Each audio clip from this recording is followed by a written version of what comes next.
السلام علیکم ورحمۃ اللہ وبرکاتہ۔ آپ حضرات جو پیچھے بیٹھے ہیں اب بھی سب کو قبول کر لیجیے۔ صحابہ جب مسجد نبی میں جاتے تھے تو پہلے صفوں کو پر کر دیتے۔ آ جائیے، آگے آ جائیے۔ پیچھے بھی جو حضرات بیٹھے ہیں وہ آگے آ جائے، اگلی صفوں کو پر کریں۔ جو شخص صفوں میں خالی جگہوں کو پر کرتا ہے اللہ تبارک تعالیٰ اس کے نام اعمال میں ایک نیکی لکھتے ہیں۔ اس لیے ہمیں چاہیے جب مسجد میں آئیں تو صفوں میں بیٹھنے کی کوشش کریں۔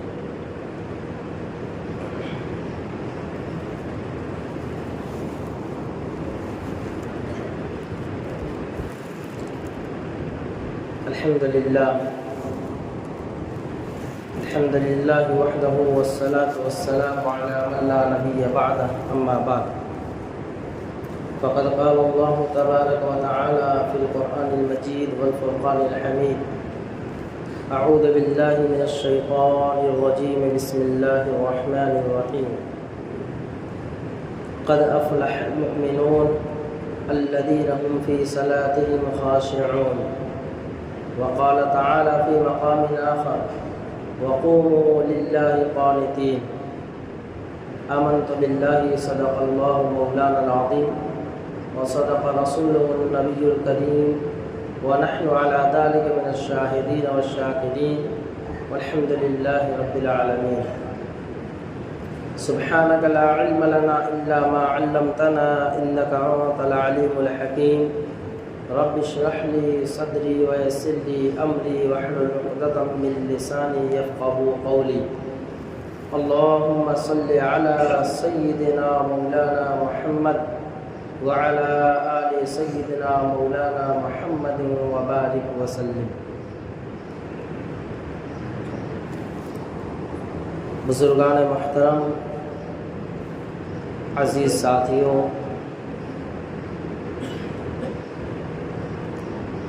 اللہ تبارک و تعالی نے ہمارے اوپر کرم اور احسان فرمایا کہ ہمیں مومن بنا کر اس دنیا میں بھیجا ہے۔ اسلام کی عظیم دولت سے نوازا ہے۔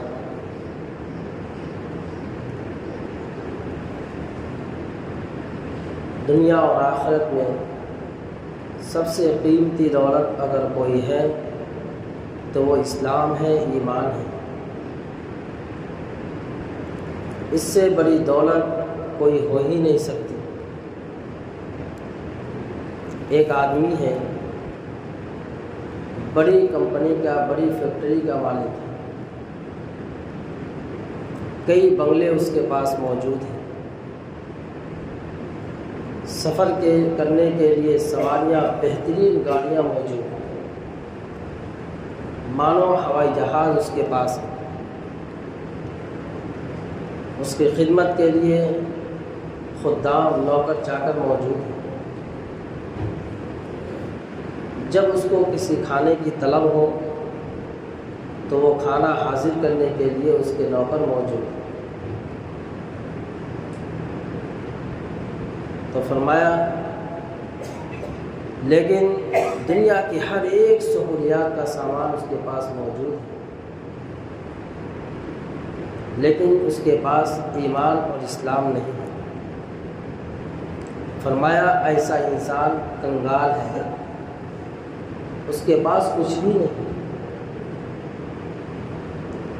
اس لیے کہ جب دنیا سے مر کر وہ جائے گا تو سیدھا جہنم میں جائے گا۔ دنیا کے سارے عیش و آرام کے سامان یہیں دھرے کے دھرے رہ جائیں گے، لیکن ایک آدمی ہے، غریب ہے، پھٹے پرانے کپڑے میں رہتا ہے، رہنے کے لیے معمولی سا گھر اس کے پاس ہے، سفر کرنے کے لیے سواریاں بھی موجود نہیں، موٹا جھوٹا کھاتا ہے، لوگ اسے حقیر سمجھتے ہیں، عزت کی نگاہ سے نہیں دیکھتے، لیکن اس کے پاس اللہ کا دیا ہوا اسلام اور ایمان ہے، اس کا تعلق مسجد سے جڑا ہوا ہے، وہ اللہ کے سامنے سجدہ ریز ہوتا ہے۔ فرمایا اس مالدار کے مقابلے میں اللہ رب العزت کے نزدیک یہ کامیاب انسان ہے۔ اسی کو قرآن کریم میں فرمایا قد افلح المؤمنون، کہ وہ مومن کامیاب ہیں، وہ ایمان والے کامیاب ہیں۔ الذین هم فی صلاتهم خاشعون، جو لوگ اپنی نمازوں میں خشوع اختیار کرتے ہیں، یعنی جو لوگ نمازی ہیں اور نماز پڑھنے میں بھی خشوع اختیار کرتے ہیں۔ یہ خشیت الہی یوں ہی نہیں آ جایا کرتی ہے۔ صحابہ کرام رضوان اللہ علیہم اجمعین نے باقاعدہ باضابطہ حضور نبی کریم علیہ السلام کے سامنے بیٹھ کر نماز کو سکھایا۔ کوئی صحابی ایسا نہیں تھا جس کی نماز خشوع و خضوع کے خلاف ہو، جس کی نماز میں خشوع و خضوع نہ ہو، اس لیے کہ خشوع اور خضوع کو انہوں نے نبی کریم علیہ السلام سے سیکھا تھا۔ پتہ ہی چلا کہ نماز سیکھ کر پڑھیں گے جب جا کر خشوع اور خضوع حاصل ہو۔ یوں ہی اگر منمانی نماز پڑھتا رہا، جیسے سمجھ میں آیا ویسے نماز پڑھ لیا، اٹھک بیٹھک کر لیا،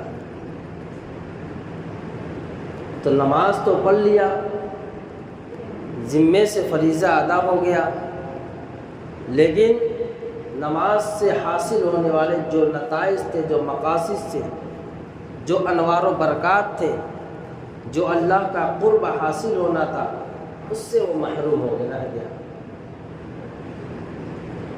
وقت خرچ کیا، کاروبار بند کر کے آیا، بیوی بچوں کو چھوڑا، محنت اور مشقت اٹھایا، لیکن اس سے حاصل ہونے والے نتائج سے، مقاصد سے محروم رہا۔ تو فرمایا نماز سیکھنے کی چیز ہے، اس کو سیکھ کر کے پڑھو، اور سیکھنے والے سے سیکھو جس نے نماز کو سیکھا ہے۔ خشیت جس کے دل کے اندر ہے، جس کو خشیت اور خضوع معلوم ہے، اس کے پاس بیٹھ کر کے نماز کو سیکھو۔ صحابہ نے نماز کو سیکھا ہے۔ پہلے لوگ اہل اللہ کے پاس جاتے تھے خشیت سیکھنے کے لیے، کہ مجھے خشیت الہی کس طریقے سے حاصل ہو جائے، لیکن بڑے افسوس ہے کہ اب لوگوں کے اندر سے شوق کے جذبہ ولولہ ختم ہو گیا۔ لوگ پہلے بڑے لوگوں کو ڈھونڈتے تھے، اہل اللہ کو ڈھونڈتے تھے، علماء کو ڈھونڈتے تھے، کسی بڑے کے پاس جا کر کے میں کچھ ذرا سیکھوں، کچھ نصیحت حاصل کروں، لیکن آج تو ہر شخص ناصح بنا بیٹھا ہے۔ فرمایا یہ بھی ایک دجالی فتنہ ہے، یہ بھی ایک دجالی فتنہ ہے کہ شیطان ہر آدمی کو اس کے اعمال پہ مطمئن کر دے گا۔ شیطان ہر آدمی کو اس کے اعمال پہ مطمئن کر دے گا۔ کوئی اگر ایک وقت کی نماز پڑھتا ہے، شیطان نے اس کے ایک وقت کی نماز پڑھنے پر مطمئن کر دیا کہ تم تو نماز پڑھتے ہو۔ کوئی 2-4 وقت پہ مطمئن ہے، کوئی جمعہ پہ اکتفا کرتا ہے، کوئی صرف اس پہ مطمئن ہے کہ میں تو مسلمان ہوں۔ اور کوئی اگر نماز پڑھتا ہے تو یہ سمجھتا ہے اس کا قیام درست نہیں، اس کا رکوع درست نہیں، اس کا سجدہ درست نہیں، اس کا تکبیر تحریمہ درست نہیں، اس کا نیت باندھنے کا طریقہ درست نہیں، لیکن شیطان نے مطمئن کر دیا کہ تم نماز پڑھتے ہو، جبکہ رسول اللہ صلی اللہ علیہ وسلم نے فرمایا صلو کما رأیتمونی اصلی، جس طرح تم مجھے نماز پڑھتے ہوئے دیکھو اسی طرح نماز پڑھو۔ حضور نبی کریم علیہ السلام مسجد نبی میں تشریف فرمائے، اتنے میں ایک صحابی آئے اور انہوں نے جلدی سے وضو کیا اور پھر جلدی نماز پڑھی، اور نماز سے فارغ ہونے کے بعد رسول اللہ صلی اللہ علیہ وسلم کی خدمت میں آئے، سلام کیا۔ اللہ کے نبی صلی اللہ علیہ وسلم نے جواب دیا سلام کا پھر فرمایا قم فصلی فإنک لا لم تصلی، اٹھ کھڑا ہو، جاؤ نماز پڑھو، تم نے نماز نہیں پڑھی۔ وہ گئے اور نماز دوبارہ پڑھی۔ پھر نبی کریم صلی اللہ علیہ وسلم کے پاس آئے، اللہ کے نبی صلی اللہ علیہ وسلم نے پھر کہا کہ اٹھو، جاؤ نماز پڑھو، تم نے نماز نہیں پڑھی۔ پھر نماز پڑھنے کے بعد تیسری مرتبہ اللہ کے نبی صلی اللہ علیہ وسلم کے پاس آئے، اللہ کے نبی صلی اللہ علیہ وسلم نے تیسری مرتبہ بھی کہا کہ جاؤ تم نماز پڑھو، تم نے نماز نہیں پڑھی۔ اب وہ تیسری مرتبہ نماز پڑھنے کے بعد آئے، اللہ کے نبی صلی اللہ علیہ وسلم سے پوچھا، یا رسول اللہ صلی اللہ علیہ وسلم، آپ مجھے بار بار واپس کرتے رہے اور یہ کہتے رہے کہ تم نے نماز نہیں پڑھی، میں تو نماز پڑھ کر کے آپ کے پاس آتا تھا، کیا میری نماز میں کچھ گڑبڑی ہے؟ اللہ کے نبی صلی اللہ علیہ وسلم نے فرمایا، ہاں تمہاری نماز میں کچھ گڑبڑی تھی، میں اس لیے بار بار تم کو واپس کرتا تھا، ہو سکتا ہے تمہاری نماز اب صحیح ہو جائے، تمہارا دھیان اب آ جائے۔ اللہ کے نبی سے فرمایا کہ تم رکوع میں جاتے تھے اور رکوع سے اٹھنے کے بعد جب قوما کرتے تھے تو سیدھا کھڑا نہیں ہو پاتے، فوراً سجدے میں چلے آتے تھے، تو تمہارا قوما چھوٹ جاتا تھا۔ سجدے سے ایک سجدہ کر کے اٹھتے تھے، ابھی سیدھا بیٹھ نہیں پاتے تھے کہ تم دوسرے سجدے میں چلے آتے، تمہارا جلسہ نہیں ہوتا تھا۔ صحابی نواز جو صحابہ پاس میں بیٹھے ان کا، یا رسول اللہ صلی اللہ علیہ وسلم، آپ تو یہ بات پہلی بار تو بتا سکتے تھے۔ اللہ کے نبی صلی اللہ علیہ وسلم، میں نے اس کو بار بار اس لیے کہا تاکہ اس کے دل کے اندر داعیہ پیدا ہو جائے کہ کیا میری نماز میں کچھ گڑبڑی ہے، اس لیے اللہ کے رسول صلی اللہ علیہ وسلم بار بار دہرانے کو لوٹانے کو کہہ رہے ہیں۔ کہا کہ اس لیے فرمایا کہ اپنے اندر سیکھنے کا شوق پیدا کرو، نمازوں کو سیکھنے کا شوق پیدا کرو، دین کو سیکھنے کا جذبہ پیدا کرو، دین کے طلبگار بنو، دین کے پیاسے بنو۔ آج ہماری زندگیوں سے دین بالکل نکل چکا ہے، اب ہم صرف نام کے مسلمان رہ گئے۔ نماز جیسا عظیم الشان عمل اللہ رب العزت نے ہمیں دیا تھا کہ صحابہ نماز ملنے کے بعد خوش ہو کے ہماری زندگی کے مسائل کا حل مل گیا، اور آج ہماری زندگی سے وہ نماز نکل چکی ہے، اور اگر ہم آتے بھی ہیں تو یوں ہی بچپن سے پڑھتے چلے آ رہے ہیں، عمر ہو چکی ہے، لیکن کبھی ہمارے دل کے اندر یہ داعیہ پیدا نہیں ہوا کہ میری نماز درست ہو رہی یا نہیں۔ پچھلے جمعہ نماز کے تعلق سے ہی 2-3 جمعہ سے بات ہو رہی ہے۔ اس جمعہ میں نے سوچا کہ نماز کا مسنون طریقہ مکمل، کس طریقے سے نماز اللہ کے رسول صلی اللہ علیہ وسلم نے پڑھ کر صحابہ کو بتلائی ہے، وہ طریقہ قرآن حدیث کی روشنی میں آپ حضرات کو بتاؤں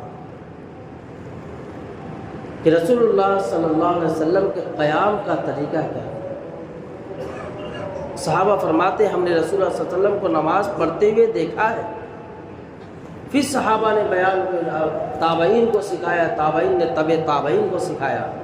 یہ ایک مسلسل سلسلہ نمازوں کے سنت طریقہ کا چلا آ رہا ہے آج تک۔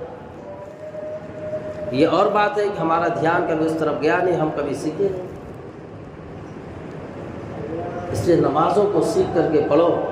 رسول اللہ صلی اللہ علیہ وسلم نے فرمایا، اللہ تبارک تعالیٰ نے فرمایا قوموا للہ قانتین، کہ جب تم نماز کے لیے کھڑے ہو وہ بالکل قانت، سیدھا کھڑے رہو، سیدھا کھڑے رہو، تمہارا وجود بالکل سیدھا ہو، قیام کے اندر تمہارے پاؤں بالکل قبلے کی طرف سیدھے ہوں، ادھر ادھر کو مڑے ہوئے نہ ہو، یہ سنت کے خلاف ہے۔ بالکل سیدھا کرنے کی کوشش کریں، اس کو سیکھیں، اور فرمایا پورا جسم تمہارا جو ہے قبلے کی طرف ہو۔ یہ قیام کا طریقہ ہے کہ جب کھڑے ہو نماز کے لیے سب سے پہلے اپنے پیر کی طرف نگاہ ہو کہ میرا پیر قبلے کی طرف ہے یا نہیں۔ اس کے بعد تکبیر تحریمہ کہے، ہاتھ جب اٹھائے اللہ اکبر کہے، تو بعض غفلت میں ہاتھ یوں کر کے جلدی سے باندھ لیتا ہے، یہ سنت کے خلاف ہے۔ ہاتھ کی ہتھیلی کانوں تک، کانوں کی طرف ہونا یا آسمان کی طرف ہونا، یہ سنت کے خلاف ہے، یا یوں ہی ایسے کر لیا، یہ بھی سنت کے خلاف ہے۔ رسول اللہ صلی اللہ علیہ وسلم کے تکبیر تحریمہ کا طریقہ یہ تھا کہ ہاتھ کی ہتھیلیاں بالکل سیدھے قبلے کی طرف اور کانوں کے مقابلے میں ہاتھ ہوا کرتا تھا۔ یہ سنت طریقہ ہے تکبیر تحریمہ کا، دھیان اور توجہ کی بات ہے۔ غفلت میں ہمارا تکبیر تحریمہ بھی غلط ہوتا ہے، سنت کے خلاف ہوتا ہے۔ اگر کسی نے اس طریقے سے نماز پڑھ لی، کوئی مفتی فتویٰ نہیں دے گا کہ اس کی نماز نہیں ہوئی نماز، لیکن اللہ کے نبی صلی اللہ علیہ وسلم کے بتائے ہوئے طریقے کے خلاف ہے۔ اب تکبیر تحریمہ سے جو انوار و برکات حاصل ہونے والے تھے اس سے وہ محروم ہو گیا، لیکن تھوڑا سا دھیان اور توجہ دیا، تکبیر تحریمہ بالکل صحیح ہوا اس کا ہاتھ اٹھانے کا طریقہ۔ اب اس اٹھانے کی انوار و برکات اللہ تبارک تعالیٰ اس کو عطا فرمایا۔ پھر اسی طرح فرمایا کہ ہاتھ باندھنے کا طریقہ۔ آج ہم دیکھتے ہیں کہ کوئی بھی الل ٹپ کیسے بھی ہاتھ باندھ لیتا ہے۔ نبی علیہ السلام نے ہاتھ باندھنے کا طریقہ بتلایا، صحابہ نے اس کو سیکھا اور تابعین کو سکھایا، محدثین نے اس کو حدیث کی کتابوں میں موجود ہے، محفوظ کیا۔ فرمایا نبی علیہ السلام کے ہاتھ باندھنے کا طریقہ یہ تھا کہ دائیں ہاتھ کی چھوٹی انگلی اور انگوٹھے سے حلقہ بنا کر کے بائیں ہاتھ کی کلائی کو پکڑتے تھے اور 3 انگلیاں اوپر رکھتے تھے۔ اب ہاتھ باندھنے کے میں اختلاف ہے، تو نبی علیہ السلام نے کبھی ناف کے اوپر بھی باندھا ہے، کبھی ناف کے تھوڑا نیچے بھی باندھا ہے۔ لیکن کوئی اگر اس کے بالکل ایسا ہاتھ باندھے کہ دیکھنے میں بھی بیکار لگے تو وہ طریقہ صحیح نہیں ہے۔ یہ طریقہ نبی علیہ السلام کا بتایا ہوا طریقہ ہے۔ اسی طریقے سے ہم ہاتھ باندھیں گے تو سنت پہ عمل ہوگا، اور اس کے خلاف اگر ہاتھ باندھیں گے تو سنت پہ عمل نہیں ہوگا۔ پھر ہاتھ باندھنے کی انوار و برکات سے محروم ہو جائے گی۔ تھوڑی سی دھیان اور توجہ کی بات ہے، اگر سنت کے مطابق ہاتھ باندھا تو ہاتھ باندھنے کے انوار و برکات اس کو حاصل ہو جائیں گے۔ پھر فرمایا اسی طرح قیام کی حالت میں تمہاری نگاہ سجدے کی جگہ ہو۔ جب سجدے کی جگہ نگاہ کرے گا تو اس کا سر جھکا ہوا ہوگا۔ سجدے کی جگہ نگاہ جمانے کی کوشش کرے۔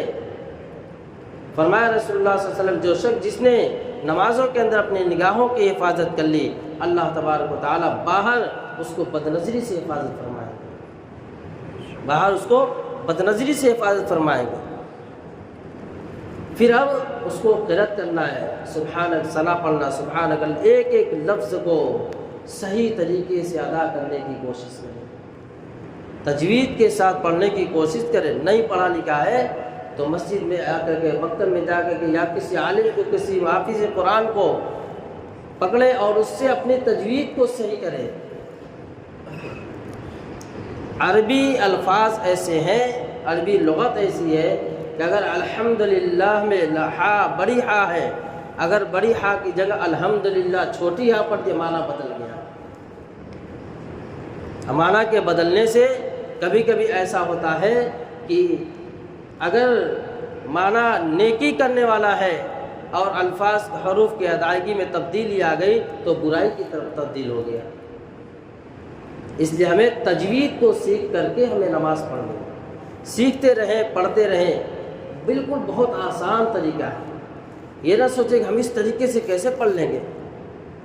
دنیا میں ہر کام سیکھنا آسان، صرف نماز اور قرآن سیکھنا ہی مشکل، جبکہ اللہ تبارک تعالیٰ نے خود فرمایا کہ نئے دین کا سیکھنا تو ہم نے آسان کیا ہے، اس کو سیکھو تو صحیح، اس میں محنت تو کرو، اس میں اوقات تو لگاؤ۔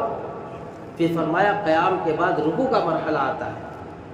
رکوع کے اندر اس طریقے سے ہم جھکے کہ اپنے ہاتھ کی ہتھیلی کو کھول کر گھٹنے کو بالکل مضبوطی کے ساتھ پکڑیں اور سر اور پیٹھ اور کمر بالکل سیدھی ہو، پورا جھکنے کی کوشش کریں، پورا جھکنے کی کوشش کریں۔ جو شخص اس طریقے سے پورا جھکتا ہے، یہ نبی علیہ السلام کا سنت طریقہ ہے۔ اور رکوع کے بعد پھر کھڑا ہونا قومہ ہے۔ نبی علیہ السلام جتنی مرتبہ تسبیح سبحان ربی العظیم سجدے میں، رکوع میں پڑھتے تھے، اتنی ہی دیر وہ قومہ میں کھڑے رہتے تھے۔ جتنی تسبیح، اگر اتنا نہیں ہو سکتا ہے تو کم سے کم اتنی دیر کھڑا رہے کہ اس کا بالکل جو ہے وہ اس کا جو بدن بالکل اپنی جگہ فٹ ہو جائے۔ اس کے بعد سجدے کا مرحلہ ہے۔ سجدے میں جانے کا طریقہ نبی علیہ السلام نے سجدے میں جانے کے طریقے کو بتلایا کہ جب تم سجدے میں جانے کا ارادہ کرو تو تو اپنے وجود کو فوراً مت جھکاؤ، بلکہ جو حصہ تمہارا زمین سے زیادہ قریب ہے اس کو پہلے زمین پہ ٹیکو، مثلاً گھٹنا ٹیکے پہلے، پھر اس کے بعد ہاتھ کو رکھ کے، پھر پیشانی کو رکھ کے، پھر ناک کو رکھ کے، پھر ناک کو رکھ کے، پھر پیشانی کو رکھ کے، اس طریقے سے اچھی طریقے سے سجدہ کرے اطمینان کے ساتھ، اور سجدے کی تسبیح پڑھے۔ سجدہ نماز کا رکن اعظم ہے۔ پھر سجدے سے اٹھنے کے بعد جلسہ ہے، دونوں سجدوں کے درمیان بیٹھنے کو جلسہ کہتے ہیں۔ تھوڑی دیر بیٹھے، اپنے دائیں ہاتھ کو دائیں پیر کو کھڑا کرے اور بائیں پیر پہ بیٹھے۔ اسی طرح سجدے میں جب جائے تو اس کے دونوں پاؤں کی انگلیاں زمین سے ٹکی ہوئی ہوں، اور پاؤں کی انگلیاں جہاں تک ہو سکے قبلے کی طرف موڑ کر کے رکھے، قبلے کی طرف کرے، اس کو ٹکائے زمین پر۔ جس شخص کا سجدے کے اندر 3 تسبیح کے بقدر اگر پاؤں زمین سے اٹھ گیا، اس کی نماز واجب الاعادہ، نماز فاسد ہو، نماز نہیں ہو۔ بعض مرتبہ دیکھا جاتا ہے لوگوں کے سجدے میں پیر اٹھے ہوئے ہوتے ہیں، تو یہ نماز کا سنت طریقہ ہے، اس کو سیکھ کر کے پڑھنے کی کوشش کریں۔ اسی طرح اتحیات میں بیٹھے تو اتحیات میں اطمینان سے بیٹھے۔ اتحیات کو کتنا عظیم الشان دعا ہے کہ نبی علیہ الصلوۃ والسلام معراج سے اتحیات کو لے کر کے آئے ہیں۔ نبی اللہ نے پوچھا کیا لے کر کے آیا؟ اتحیات کا تحفہ لے کر کے آیا، اور اشہد اللہ الہ الا اللہ پہ گواہی دے، اشہد اللہ الہ الا اللہ، یہ انگلی سے گواہی دینے کا حکم ہے۔ جب تم تشہد پڑھو تو انگلی کو اٹھاؤ، ہلکا بنا، یہ بھی طریقہ نبی علیہ الصلوۃ والسلام نے بتلایا کہ جب تم تشہد پہ پہنچو اشہد اللہ الہ الا اللہ، اس کے بعد پوری اتحیات پڑھو۔ جب اس طرح پوری حضوری کے ساتھ نماز پڑھیں گے، پھر ہمیں سلام پھیرنا ہے دعائے معصورہ کے بعد، تو سلام بھی پھیرنے کا طریقہ نبی علیہ الصلوۃ والسلام نے بتلایا ہے۔ ہم سمجھتے ہیں بس یوں سلام پھیر لیا ہو گیا، اللہ کے رسول صلی اللہ علیہ وسلم سر کو سیدھا کرتے، اس کے بعد اطمینان سے السلام علیکم ورحمۃ اللہ پورا سر گھماتے اور کندھے کی طرف دیکھتے، اسی طرح دوسری طرف منہ پھیرتے اور کندھے کی طرف دیکھتے۔ یہ نماز کا مکمل سنت طریقہ ہے۔